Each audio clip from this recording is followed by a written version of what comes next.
senasib sejiwa dengan hak asasi manusia. Ya, berarti nggak ada dong, tidak masuk ke wilayah-wilayah yang bertentangan dengan hak asasi manusia. Yang dikhawatirkan itu adalah yang kemarin saya bilang corporal punishment, seperti orang tua atau di sekolah mendidik anak cubit telinga, ya pukul, mendisiplinkan anak yang berlangsung pada masa pendidikan ala masa lampau. Jangan lupa like, comment, and subscribe. Assalamualaikum warahmatullahi wabarakatuh. Apa kabar teman-teman? Semoga kalian dalam keadaan sehat dan tak kurang suatu apapun. Kebijakan Deddy Mulyadi tentang pendidikan di barak militer ada beberapa kontra dari beberapa pihak. Di antara yang paling menonjol adalah kemarin warga Bekasi yang bernama Adil Setiawan melaporkan ke Bareskrim tak tanggung-tanggung. Beliau melaporkan ke DM ke Bareskrim tentang pelanggaran hak anak yang tertuang dalam pasal Undang-Undang ayat 67 gitu ya, 67 kalau nggak salah, yang berisi bahwa anak-anak itu tidak boleh bersentuhan dengan militer. Padahal sudah kita tentu tahu ya bahwa kebijakan itu justru didukung oleh orang tua murid. Karena apa? Karena ada salah satu orang tuanya itu bahkan tidak mampu mengarahkan anaknya karena takut akan kebrutalan anaknya. Dan seperti apa ya? Wawancara ya, jika mungkin mereka kurang paham ya, masih kurang detail ya tentang kebijakan Deddy Mulyadi, itu bisa ditelah di wawancara edisi kali ini.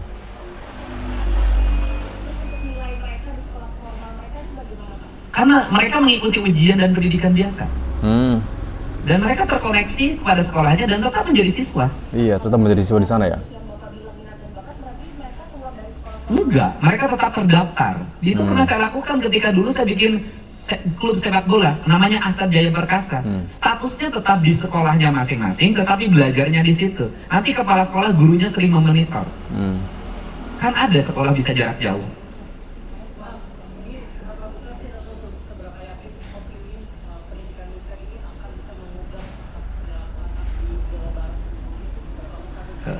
Saya sangat yakin 100% ini berhasil. Dan kita kan lebih baik punya keyakinan dan melaksanakan daripada melakukan pembiaran. Yeah. Oh iya.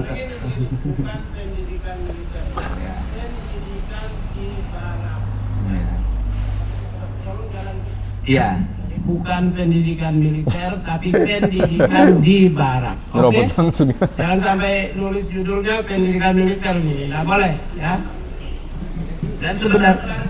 Dan sebenarnya juga sekarang tidak barak militer juga. Kalau Dodik itu kan sudah bukan barak militer, itu baraknya sipil juga, cuman pelatihnya dari militer. Nah kemudian seberapa yakin? Ya yakin, kan tidak mungkin saya lakukan kalau saya tidak meyakini. Berdasarkan apa keyakinannya? Ya saya kan selama ini melakukan riset, keliling, memahami, kemudian menangani. Saya menangani anak yang berperilaku khusus sudah banyak secara pribadi saya. Dan saya ceraskan ya, tidak mudah. Saya pernah dulu nitip di pesantren Cireok. Itu ada anak yang nyuri terus, kemudian dimasukin pesantren. Pesantrennya udah dijagain, dia lari ke atas lewat gentingnya dibongkar, loncat lewat pagar. Kadang-kadang anak itu sudah punya perilaku yang sangat luar biasa. Anak SD kelas 5. Oh, anak Jadi kelas 5. tidak mudah untuk itu, untuk menyelesaikan problemnya satu, menangani secara bersama. Oke ya.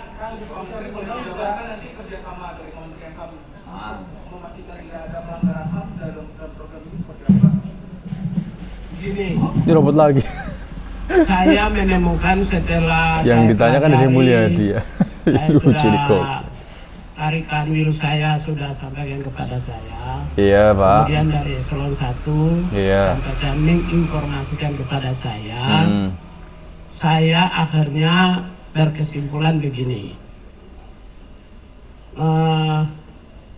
Pendidikan ini, pendidikan yang dicanangkan oleh Gubernur Jawa Barat ini, orientasinya adalah peningkatan kualitas sumber daya manusia. Kualitasnya apa? Satu, knowledge, pengetahuan, oke.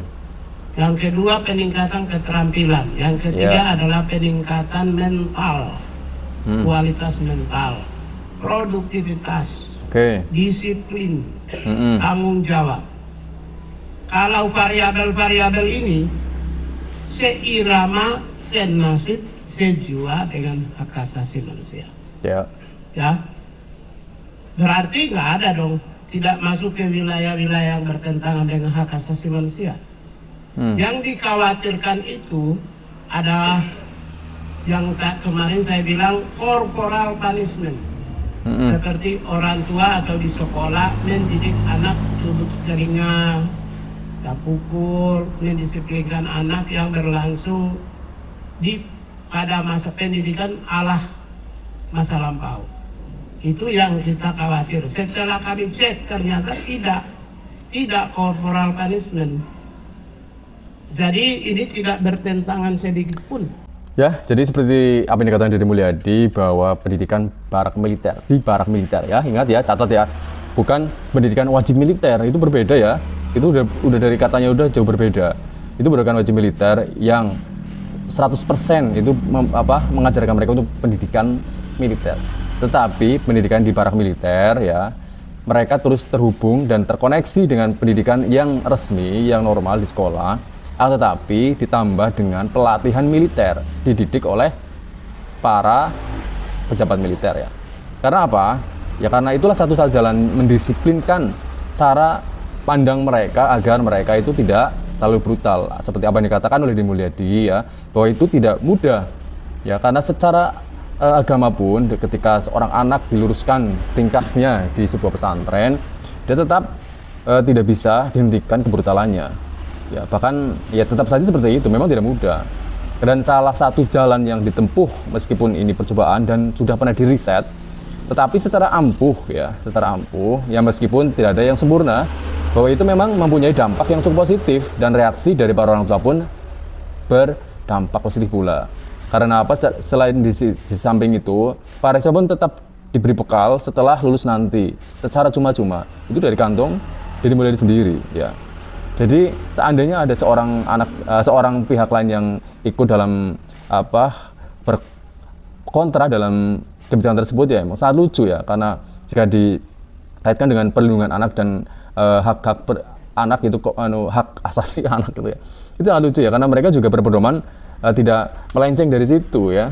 Oke ya, tapi uniknya ini kok Nathalia Pigai kok selalu rebut mikrofonnya gitu.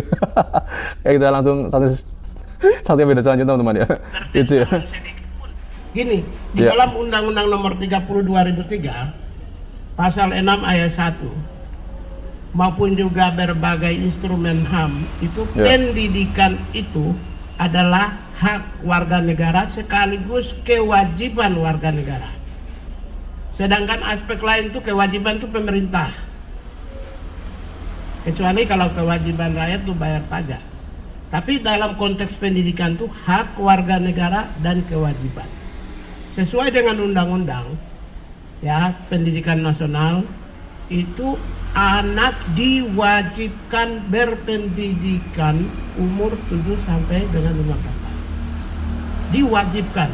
Kalau kewajiban berarti ya pemerintah bertanggung jawab dong. Ada regulasinya dong, ada otoritasnya dong.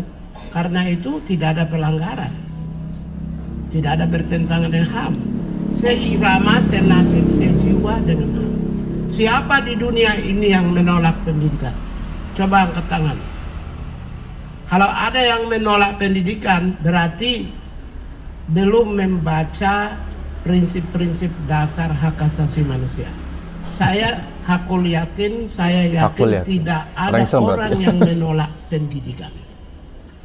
Dan konten 99,9% dari pendidikan di Jawa Barat ini isinya adalah pendidikan. Ada formalnya dan ada non formalnya, juga ada informalnya. Ya. Seirama dengan Undang-Undang Pendidikan Nasional, seirama dengan Undang-Undang Hak Asasi Manusia, seirama dengan instrumen hak asasi manusia, khususnya ekonomi, sosial dan budaya. Pasal 13 dan 14. Jadi seirama. Karena itu saya menyampaikan sebagai Menteri HAM mengapresiasi pemerintah Jawa Barat yang sedang mempersiapkan SDM yang unggul pada masa yang akan datang. Kami sudah targetkan 2035 itu go global loh, go global. Bagaimana kalau go global tapi mindset karakternya tidak humanis? Karakternya tidak, disiplinnya tidak tinggi, mentalnya tidak bagus, tidak produktif, tidak tanggung jawab. Gimana kita mau go global? Gimana 2045 kita leading di dunia? Sesuai dengan Indonesia Emas, kita harus memimpin dunia kalau SDM-nya tidak unggul. Oleh karena itulah, hal baik yang sedang dimulai di Jawa Barat ini, menurut saya, kami ikut turut serta mendorong, ya, ikut turut serta mendorong. Siapa tahu kalau Jawa Barat sukses, maka sesuai kewenangan yang dimiliki oleh Kementerian HAM, akan menyampaikan kepada Menteri Pendidikan Nasional untuk mengeluarkan peraturan supaya bisa jadikan model ini bisa dilaksanakan secara masif di seluruh Indonesia, masif di seluruh Indonesia untuk ke depan, ya. Saya kira itu ya dari kita, dan terima kasih. Wassalamualaikum warahmatullahi wabarakatuh. Waalaikumsalam. Jadi ya, seperti apa dikatakan oleh Natalis Pigai, mengatakan kebijakan Deddy Mulyadi sekali lagi tidak melanggar hak asasi manusia atau HAM lah ya, dan tentu saja itu tidak bertentangan. Dan beliau sebagai Menteri HAM itu mengatakan sangat merestui dan bahkan dia menargetkan 2035 bahwa akan menyiapkan generasi unggul ya. Dan ini unik ya. Kenapa yang ditanya itu kan Deddy Mulyadi ya. Jadi yang menjawab malah Natalis Pigai. Ya, tapi nggak apa-apa sih ya. Mungkin Deddy Mulyadi juga capek, kurang tidur. Bisa istirahat sejenak biar Pak Menteri yang menjelaskan, karena Pak Menteri juga lebih paham tentang pasal dan undang-undang yang ada. Terlebih Pak Menteri kadang-kadang juga jarang dicorot ya. Ya inilah ya, mungkin ini yang menjadi para politisi lain, para pejabat lain yang tersalib akan kebijakannya itu membuat sebuah acara mencari kelemahan-kelemahan dari Deddy Mulyadi tentang kebijakannya. Baik itu pasal yang ada katanya tidak dilarang karena tertuang dalam pasal 76H yang mengatakan itu mereka bertentangan dengan perlindungan anak, ya, maka melapor ke Komnas Anak. Jadi seperti itu ya, ditarik kelemahannya, padahal tidak seharusnya peraturan itu kaku ya. Seandainya peraturan itu untuk kepentingan dan benar-benar bersifat positif, kenapa enggak? Kecuali peraturan itu diubah untuk kepentingan pribadi atau kepentingan golongan saja gitu ya, yang bahkan kemungkinan akan ya terjadi KKN lah ya, terjadi korupsi lah, kan seperti itu ya. Itu baru dicegah. Ini kan justru ya uangnya sendiri dari Deddy Mulyadi, uang sakunya ya. Bayangkan mau dikorupsi bagaimana gitu loh. Jadi sangat aneh jika ada yang menentang. Apakah mungkin dia nggak punya ide, nggak punya kebijakan, tapi tiba-tiba saja kebijakan yang seperti abnormal di Konoha. Ya di Konoha abnormal ya, karena pejabatnya memang layaknya kebanyakan mungkin seperti itu mungkin. Oke, itu video kali ini, semoga menambah wawasan tentang pendidikan di barak militer ya, bukan wajib militer ya. Oke, sekali lagi, kalau wajib militer kan negara-negara maju yang warga negara sedikit gitu ya, baru kita kan tanya aja banyak. Oke, kemudian baru kali ini, wassalamualaikum warahmatullahi wabarakatuh.